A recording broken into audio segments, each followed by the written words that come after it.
welcome to Near Zero Story. Oke, kali ini story tentang Charles Spencer Chaplin. Charlie Chaplin. Kita kenal dia. Oke. Sebelumnya aku mau kalian jangan lupa untuk like, share, komen, subscribe channel YouTube-nya. Oke.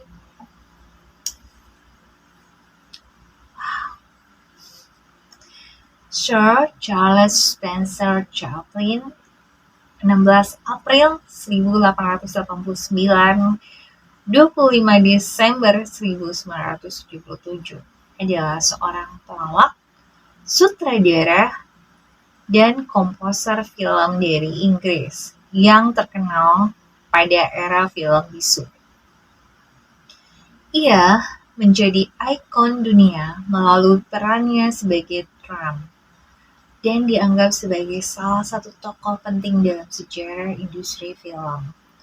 Ia telah berkarir selama lebih dari 75 tahun sejak masa kanak-kanaknya pada era Victoria hingga setahun sebelum kematiannya pada tahun 1977. Karirnya diwarnai dengan respon positif maupun negatif, guys. Chaplin menjalani masa kecilnya bersama keluarga yang miskin di London. Ayahnya melantarkannya, sedangkan ibunya menjadi tulang punggung ekonomi keluarga. Keluarga Chaplin menghadapi masalah keuangan. Kayak aku ya. Sama. Dan Chaplin dikirim ke sebuah rumah kerja sebanyak 2 kali sebelum usia 9 tahun. Saat ia berusia 14 tahun. Ibunya dirawat di sebuah rumah sakit jiwa. Karena menderita psikopis akibat malnutrisi dan sifilis. Chaplin mulai tampil pada masa kanak-kanak sebagai pemeran dalam tur balai musik sekaligus pemeran panggung dan komedian. Jadi dari kecil ya Charlie Chaplin tuh udah sebagai komedian dan pemeran panggung. Oke. Pada usia 19 tahun nih guys, Chaplin bekerja untuk Fred Karno yang membawanya ke Amerika Serikat. Ia direkrut oleh Keystone Studios untuk bekerja di industri film Amerika Serikat pada tahun 1914 guys. Ia kemudian mengembangkan karakter Trump yang menarik penggemar dalam jumlah yang besar. Karir sutradaranya dimulai semasa ia bekerja di SNI Studios, Mutual Film, dan First National Pictures. Pada tahun 1918, ia menjadi salah satu tokoh paling terkenal di dunia. Wow, berat ya. Jadi Charles Chaplin tuh masa kecilnya susah ya guys, ya. Oke. Latar belakang dan kesulitan masa kecil beliau. Charles Spencer Chaplin lahir pada tanggal 16 April. Tadi aku udah sebutin ya. Lahir dari pasangan Hannah Chaplin, Hannah Harriet Bedingham Hill, dan Charles Chaplin. Kemudian keduanya merupakan Romanikal, subkelompok orang Rom di Inggris. Chaplin tidak memiliki dokumentasi resmi tentang kelahirannya, meskipun Chaplin yakin ia lahir di East Street, Walworth, London Selatan. Jadi kalau orang dulu tuh kadang nggak kayak sekarang ya guys. Kalau sekarang tuh udah jelas akte lahir ada ya kan, lahir di mana tanggal. Kalau orang dulu tuh nggak ada guys, kata kayak gitu. Kakekku aja kalau ditanya lahir tanggal berapa, tahun berapa, atau lahir di mana, itu mereka nggak tahu guys. Jadi usia aja mereka tuh abu-abu. Kayak gitu hampir kalau zaman dulu tuh nggak terlalu sih, kalau sekarang kan harus ya jelas kayak gitu. Nah, oke lanjut ya. Chaplin tidak memiliki dokumentasi resmi tentang kelahirannya. Nah, meskipun Chaplin yakin ya, aku sebutin tadi ya, orang tuanya menikah 4 tahun sebelum kelahirannya ketika Charles menjadi wali sah dari anak hubungan sebelumnya Hannah Sidney John Hill guys. Pada saat kelahirannya, kedua orang Chaplin berprofesi sebagai penghibur dalam balai musik. Jadi udah emang jiwa seni ya guys, sudah tumbuh. Hana yang merupakan seorang anak dari pembuat sepatu memiliki sebuah karir yang singkat dan tidak populer dengan nama panggung Lily Harley. Sedangkan Charles yang merupakan putra seorang tukang daging adalah seorang penyanyi yang populer meskipun mereka tidak pernah bercerai. Orang tua Chaplin berpisah sekitar tahun 1891 guys ya. Ini aku belum lahir sih. Pada tahun 1892, Hannah melahirkan anak laki-laki yang ketiga bernama George Willard Dryden yang merupakan anak dari penyanyi balai musik Leo Dryden. Anak tersebut diculik oleh ayahnya pada usia 6 bulan dan tidak pernah bertemu dengan keluarga Chaplin selama 30 tahun. Oh my god. Berdasarkan David Robinson, seorang penulis biografi resmi Chaplin, masa kecil Chaplin diliputi dengan kemiskinan dan kerja keras. Hal tersebut disebut oleh Robinson kisah orang miskin menjadi kaya paling dramatis yang pernah diceritakan. Iya, kadang seperti saya sendiri ya guys, kenapa saya berkarya sangat luar biasa, konsistensi udah tingkat luar biasa tinggi banget. Ya, karena saya susah guys. Jadi kadang seseorang menjadi sukses karena tempaan yang sangat berat guys. Tempaan tuh bukan hanya ekonomi ya, mental kita itu yang bikin nanti aku jelasin lagi. Kita lanjut aja dulu ya. Nah kayak gitu ya itu jadi mendesak kita untuk berpikir brilian sebenarnya guys ya. Oke. Sedih ya. Chaplin dan ibunya dan saudaranya Sydney tinggal di distrik London Kennington. Pada masa-masa awal kehidupannya, Hannah tidak memiliki sumber pemasukan. Sorry ya, ini udah malam banget sih. Selain kegiatan menjaga anak dan membuat baju untuk anggota kongregasi gereja di wilayah tempat tinggal mereka, karena Chaplin tidak memberikan pemasukan. Chaplin dan ibunya dan saudaranya Sydney tinggal di distrik London. Udah ya, tadi karena situasi yang semakin buruk, Chaplin dikirim ke sebuah rumah kerja Lambeth Workhouse saat ia berusia 7 tahun bersama kakaknya. Dewan Kota menyekolahkan mereka di Central London District School guys, yang merupakan sekolah fakir miskin yang Chaplin ingat sebagai keberadaan yang sangat menyedihkan. Masya Allah ya, jadi Chaplin juga sempat pejuang juga ya. Jadi kalian yang ngerasa suka kadang dibilang, kamu miskin, kamu jangan pernah nyerah dengan kemiskinan guys. Kemiskinan itu hanya bukan untuk kita sukses sebetulnya. Kalau kita nggak dikasih miskin, mungkin kita akan bergerak ya guys, santai-santai aja lah, hal-hal aja nggak sih, gitu. Ya sama. Ini cerita hidup gue ya. Gini. Mereka tinggal bersama kembali dengan ibunya 18 bulan kemudian, sebelum Hannah terpaksa mengirimkan anak-anaknya kembali ke rumah kerja pada Juli 1898 hingga pada akhirnya disekolahkan sebuah sekolah di Norwood yang merupakan institusi untuk mengasuh anak dari keluarga miskin. Ya, oke. Ya, kemiskinan membuat kita tuh jadi berpikir untuk berprestasi ya guys ya.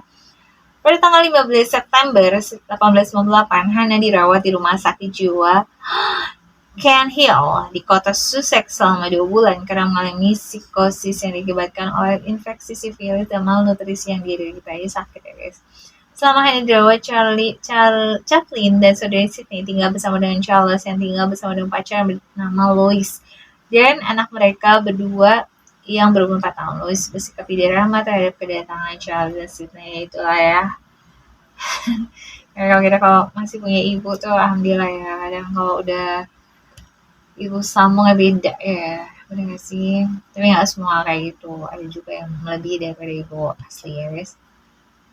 Oke, Charles merupakan seorang pecandu alkohol sehingga kehidupan Chaplin dan Sydney bersama sangat buruk sehingga berakibat mendapatkan kunjungan dari National Society for the Prevention of Cruelty to Children atas keadaan yang mereka alami.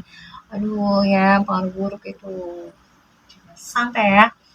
Ayah Chaplin meninggal dunia 2 tahun kemudian pada pada tanggal 9 Mei 1901 di usia 38 tahun, masih muda ya, karena sirosis hati dan sembab. Ketika masih dalam masa remisi, Hana kembali kambuh pada bulan 9 Mei 1903. Chaplin saat itu masih berumur 14 tahun, membawa ibunya ke ruang perawatan dan ibu kembali dirawat di rumah sakit Ken Hill ya. Selama beberapa hari, Chaplin tinggal sendirian di rumah mereka sambil mencari makan dan tidak dapat tertidur dengan nyenyak sembari menunggu Sydney yang telah bergabung dengan Angkatan Laut 2 tahun sebelumnya sedang berada dengan kapal Kincardine Castle sejak tanggal 24 Maret 1903 kembali ke lokasinya Chaplin. Ya, tapi pada tanggal Maret peningkatan kembali kambuh dia tak pernah kunjung. Jadi bukan hanya sekedar kelaparan, kemiskinan, ibunya pun memiliki penyakit ya, kejiwaan. Nah, inilah ujian Chaplin luar biasa ya. Itulah guys ya, kadang ya nanti aku cerita ya, lanjut. Chaplin menuliskan, tidak ada yang bisa kami lakukan selain menerima nasib ibu yang malang. Jadi sudah hampir putus asa itu ya.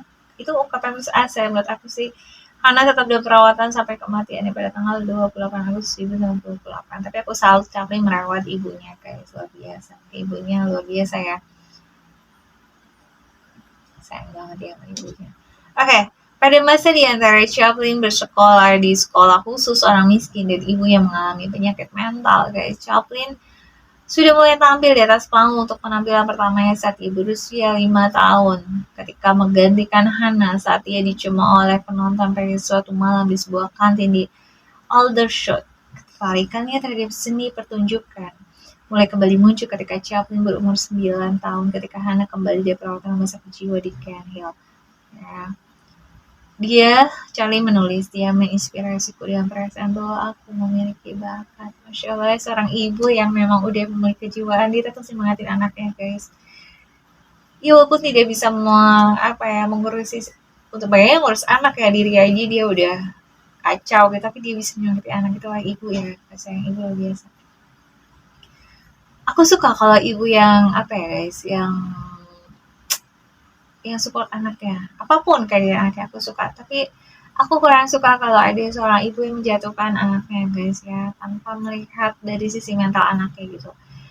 Ya itu loh, makanya bikin jauh antara hubungan ibu dan anak itu sebenarnya diisi ibunya sendiri sih, guys, bukan di anak. Kalau anak sih kasihan sama anak, pasti kangen sama ibu, tapi ya kembali lagi menyemangati, guys, selalu ada di saat makanya aku akan selalu ada untuk anak aku, guys, selalu ya, kalau support mereka pasti. Oke, lanjut. Melalui koneksi ayahnya dengan temannya William Jackson, Chaplin didaftarkan ke sebuah kelompok tarian Bakyak Lancashire Lads pada bulan November 1898. Bersama grup ini, Chaplin melakukan tur ke balai-balai musik Inggris hingga keluar dari kelompok ini pada tanggal 13 April 1901 karena menderita asma. Aduh, kok mirip aku sih? Ini kok mirip aku ya? Kok Chaplin kerja seni ya, aku kerja seni juga, mungkin cara beda ya. Chaplin lebih kostum, aku juga kostum sih. Iya, asma, iya aku juga punya ada asma, kadang kalau terlalu ramai orang sesek gitu. Chaplin bekerja keras dalam penampilannya dan dia cukup populer di kalangan penonton. Namun Chaplin tidak puas dengan hanya menari, karena dia berharap untuk melakukan penampilan tunggal sebagai komedian jelek. Ya, kadang menjadi seorang pegiat seni harus ada perasaan tidak puas, guys. Harus ada. Kalau kita ngerasa puas ya kita nggak akan mau belajar lagi, udah ngerasa sombong di atas, udah nggak mau dengerin orang, udah gak sih? Bagus. Sama ini sama. Ketika Chaplin ya melakukan tour dengan udah ya tadi ya.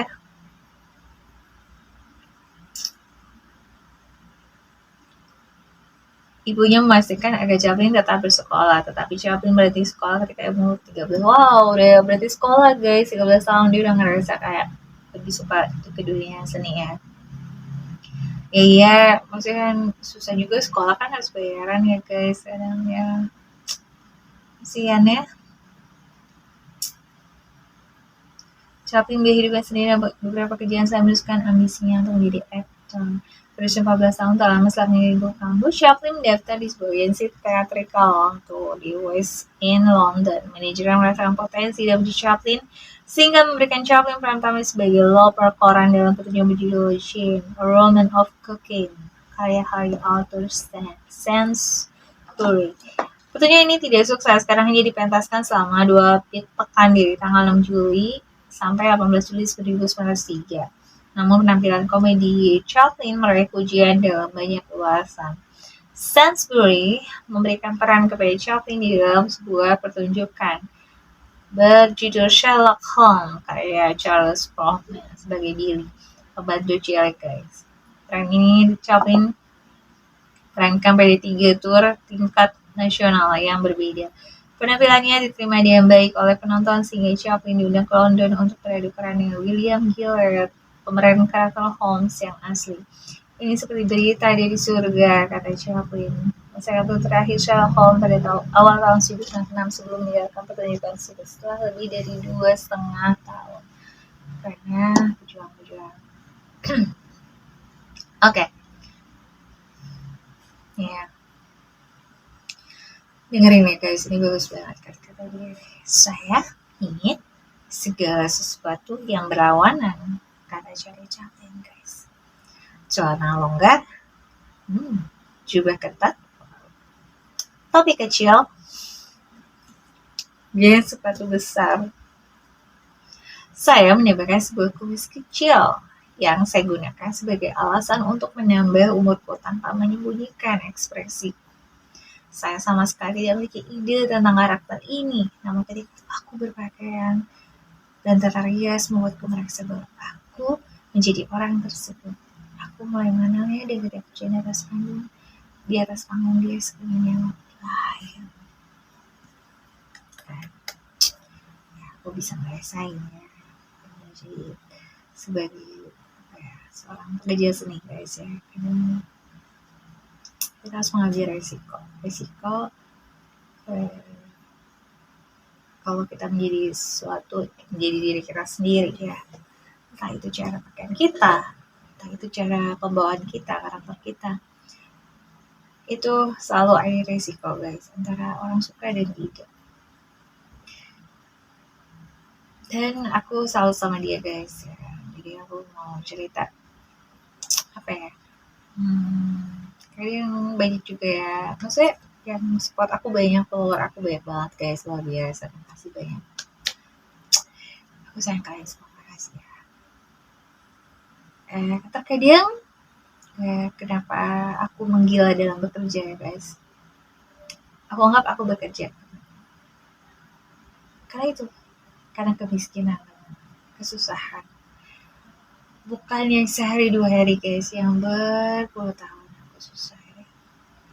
Itu menginspirasiku untuk bergerak, berpikir what I must do. Kalian pasti pernah kayak gitu kan, aku harus ngapain ya, ini mau bikin apa ya. Aku sering banget guys, ketika aku syuting, aku udah keadaan aku belum makan, aku sering kayak gitu. Yang kalian lihat kelihatan aku kayak wah gitu ya, kayak ada yang komen, wah ini pasti tajir banget. Aku yang tersenyum, I did it, aku berhasil bikin image itu.